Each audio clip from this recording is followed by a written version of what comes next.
Bonjour.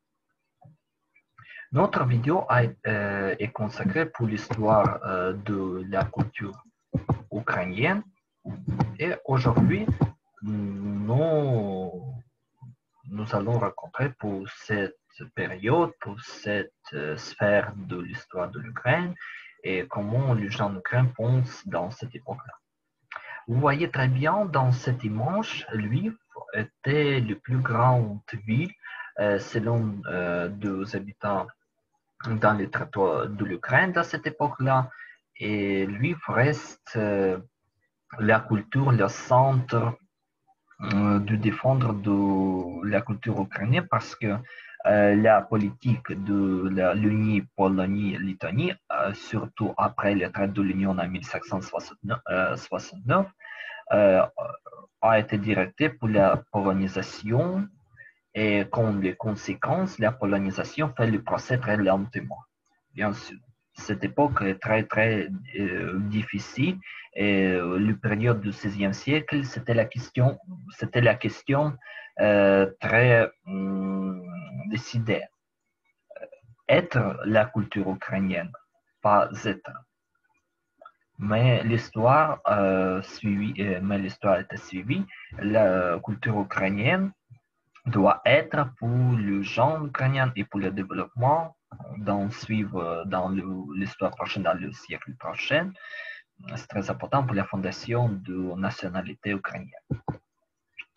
Je veux dire, pour ces questions, c'était le prince Vassil Kastiatinosrovski, c'est une des princes ukrainiennes, il était orthodoxe, mais je veux dire, il était un peu de représentants qui soutient la culture ukrainienne. Le prince Vassil Konstantin qui habite au midi du XVIe siècle, et a fondé l'Académie d'Ostrog en 1576. Le programme d'éducation de cette académie a été construit pour le système de l'université pendant le Moyen Âge et c'est très important pour le développement de les sciences humanitaires, de les sciences euh, euh, qui contactaient avec le sociaux, etc. Et bien sûr, la fondation de l'Académie d'Ostrov était très importante pour le développement et était le symbole de la culture ukrainienne pendant l'époque du Kazakh d'ailleurs. Je veux dire pour lui, parce que oui, j'ai dit, lui était le centre de la culture ukrainienne dans cette époque-là. Mais à la fin du XVIe siècle, surtout en 1586, les habitants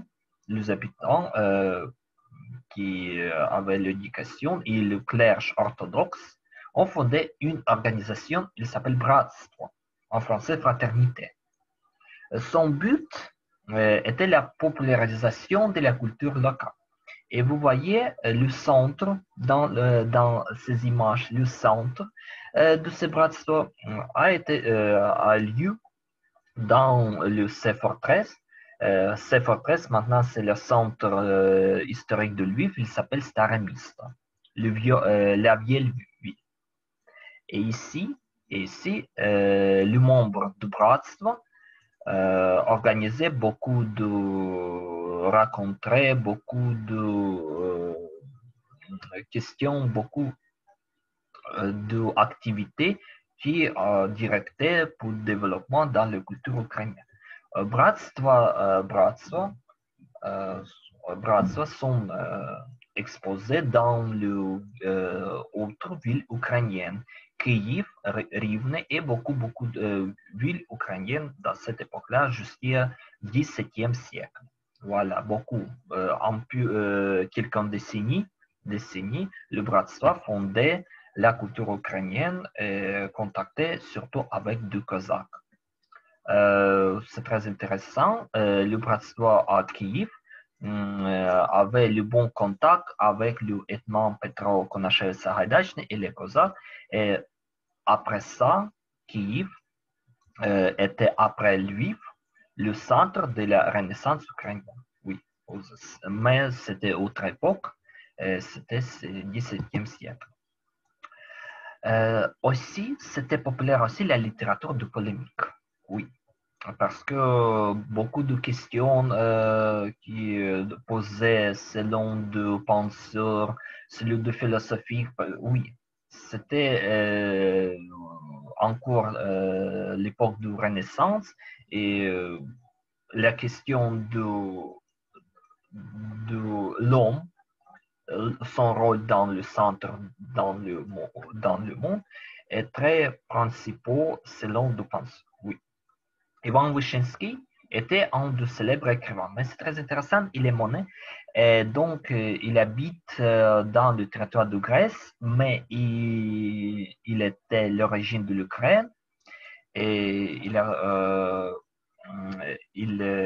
devenu très célébré selon pour beaucoup d'œuvres philosophiques. Mais beaucoup de questions pour l'existence du monde, il a découvert dans son œuvre philosophique.